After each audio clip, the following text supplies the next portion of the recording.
नमस्ते दोस्तों, the page path channel में आपका फिर से स्वागत है।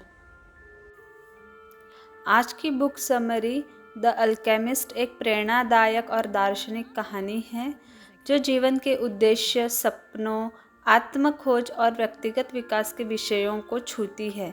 यह पुस्तक पहली बार 1988 में पुर्तगाली भाषा में प्रकाशित हुई थी और अब तक यह दुनिया भर में लाखों प्रतियों में बिक चुकी है।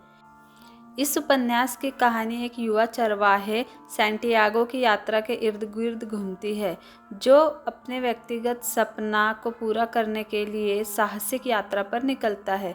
इस यात्रा में उसे जीवन के गहरे सबक और ब्रह्मांड से जुड़ाव का एक एहसास होता है। सैंटियागो एक युवा चरवाहा है जो अपनी शांतिपूर्ण और साधारण जीवन शैली में संतुष्ट है। एक रात जब वह अपनी भेड़ों के साथ सो रहा होता है, उसे एक रहस्यमय सपना आता है जिसमें एक बच्चा उसे बताता है कि उसे मिस्र के पिरामिडों के पास एक खजाना मिलेगा। यह सपना बार बार आता है और इसके बारे में सोचते हुए सैंटियागो एक अजीब सी उत्तेजना महसूस करता है। सैंटियागो अपने सपने की व्याख्या जानने के लिए एक प्रसिद्ध भविष्यवक्ता से मिलने जाता है। भविष्यवक्ता उसे बताती है कि वह सचमुच एक खजाना पाएगा, लेकिन इसके लिए उसे एक लंबी यात्रा पर निकलना होगा। भविष्यवक्ता की सलाह से प्रेरित होकर सैंटियागो अपनी भेड़ों को बेचने का निर्णय लेता है और खजाने की खोज में निकल पड़ता है। सैंटियागो अपनी यात्रा में एक बुद्धिमान राजा से मिलता है जो उसे अपने व्यक्तिगत सपना को पहचानने और उसे पूरा करने के महत्व के बारे में समझाता है। राजा उसे बताता है कि ब्रह्मांड उन लोगों की मदद करता है जो अपने सपनों का पीछा करते हैं। वह सैंटियागो को अपना आशीर्वाद देता है और यह समझाता है कि उसे अपने सपने को पूरा करने में कभी भी डर या संकोच नहीं करना चाहिए। इस मार्गदर्शन से प्रेरित होकर सैंटियागो अपनी यात्रा शुरू करता है। वह अपनी भेड़ों को बेचकर अफ्रीका के तटीय शहर टैंजियर पहुंचता है, लेकिन वहां उसकी यात्रा एक दुखद मोड़ लेती है। सैंटियागो को एक धोखेबाज व्यक्ति द्वारा ठगा जाता है जो उसके सभी पैसे लेकर भाग जाता है। सैंटियागो को यह एहसास होता है कि वह कितनी दूर अपने घर से है और उसे एक नई शुरुआत करनी होगी।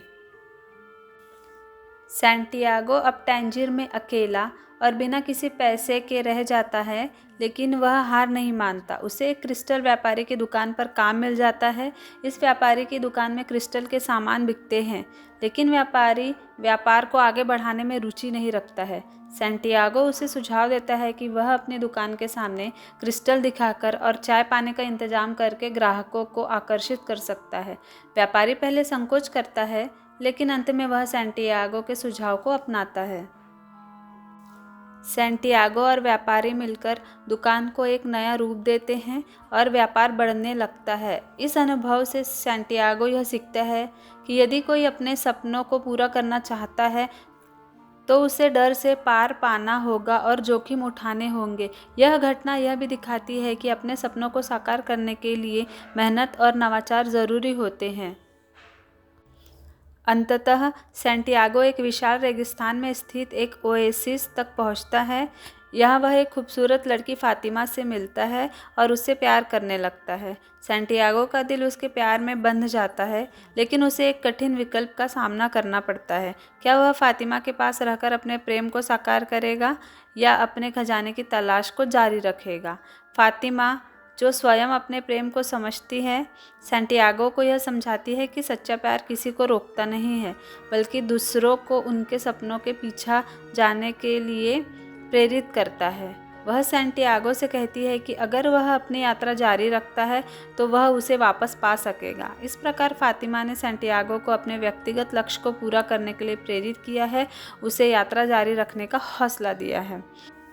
ओएसिस में सैंटियागो एक रहस्यमय और गहरे ज्ञान वाले व्यक्ति अल्केमिस्ट से मिलता है।